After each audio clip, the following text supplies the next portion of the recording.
The last Soviet citizen was in space.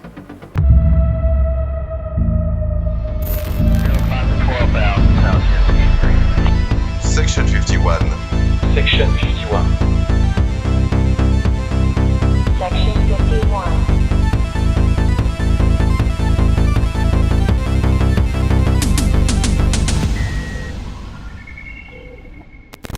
Hi everyone, what's up? I am GH, aka DOZgeek, back with Section 51. In this new episode, it's time to discover the incredible story of the last Soviet citizen.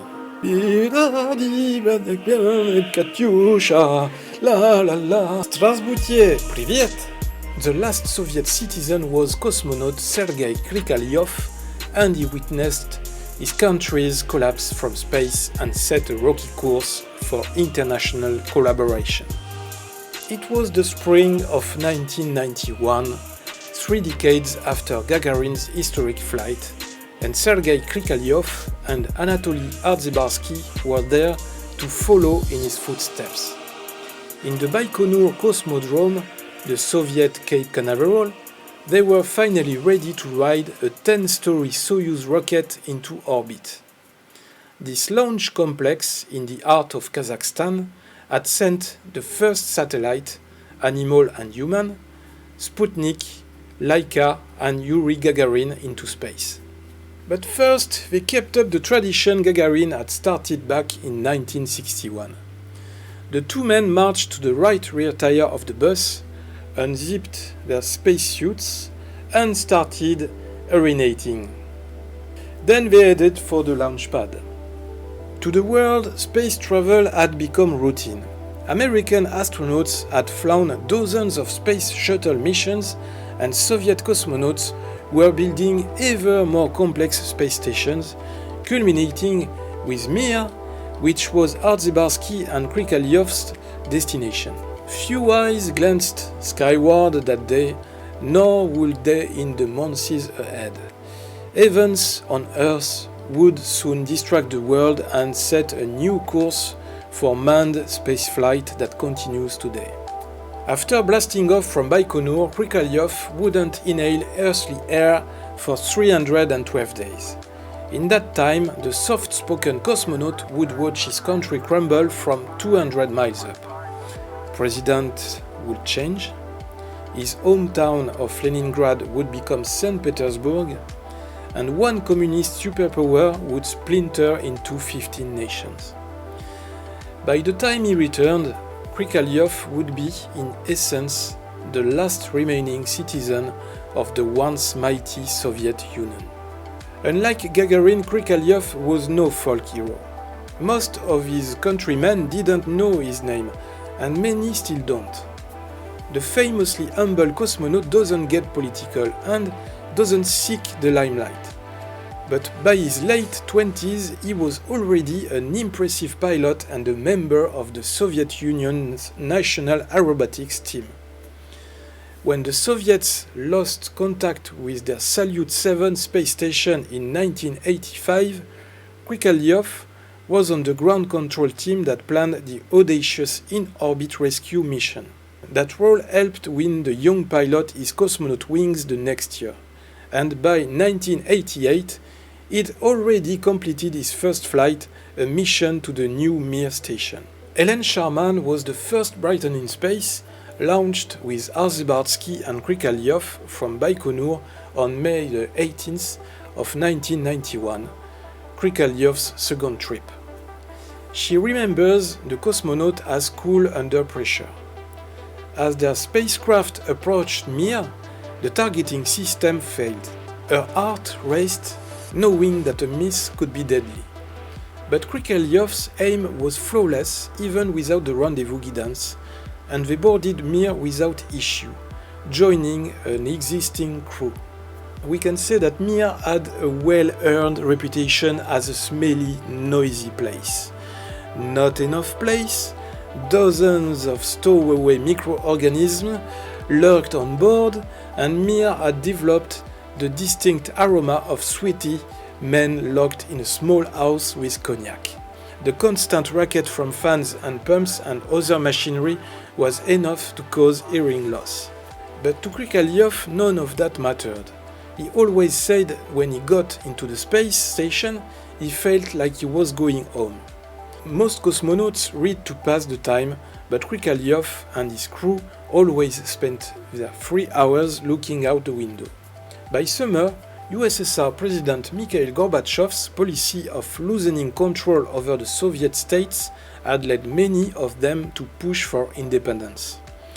One of those states was Kazakhstan, home to the Baikonur Cosmodrome. To appease its government, Moscow's leaders offered a spot on Mir to a Kazakh cosmonaut, taking the place of the more experienced cosmonaut who would have relieved Krikalev. As a result, Krikalev would have to remain in space until further notice.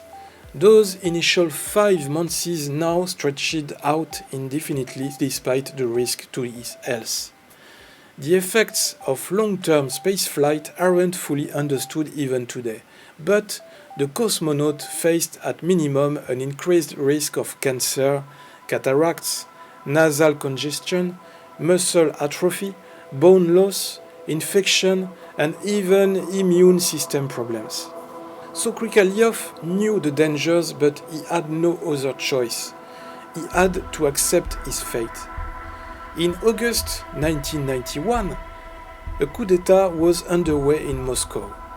Gorbachev, on vacation at the time, had frustrated hardliners with his reform attempts.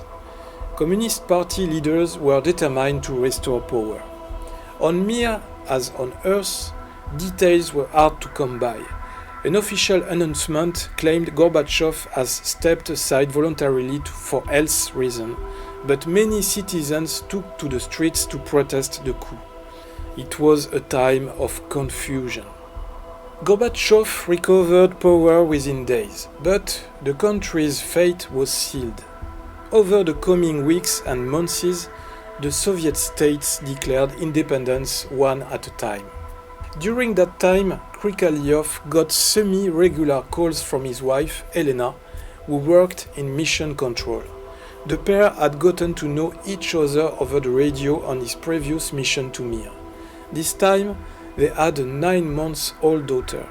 In October 1991, as Krikalev's original stay neared its close, a new team of 3 cosmonauts joined the Mir crew. None had the flight experience to replace him, but at least Austrian Franz Wiebhoek was packing lemons for the stranded cosmonaut. He found them at a tourist shop for Westerners. Then, after just a week, the Austrian returned home, taking Ardzebarsky and another of the new 3 cosmonauts back to Earth with him. So long, Krikalev! The longer Krikalev stayed in orbit, the more scarce Russia's cash became. The collapsing country sold off space station trips to Western governments to raise funds. There were even discussions about selling Mir itself, which made the crew wonder about their status as tenants.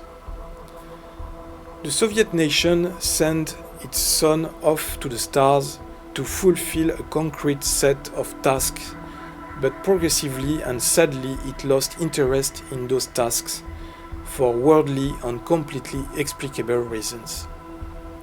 And it started to forget about its cosmonaut. There was a Soyuz capsule Krikalev and his comrade Ukrainian Alexander Volkov could use for a hasty escape. But if they took the easy way out and left Mir, it could mean the end of the space station. And so they stayed. The Cold War and the Soviet Union ended on Christmas Day in December 1991. In the former Soviet states, some of the world's greatest rocket scientists now struggled to feed their families. Countries like Iran, India, and North Korea were eager for their services. American officials wanted to put Russians back to work in hopes of propping up the fragile democracy. Behind the scenes, the former rivals started crafting a deal that put American taxpayer dollars into Russian rocketry and spacecraft keeping up operations in orbit. Krikalev was willing to sacrifice his own health and happiness for that same cause. One day he even said, Now the country is in such difficulty, the chance to save money must be the top priority. Yes, Sergei Krikalev was my father.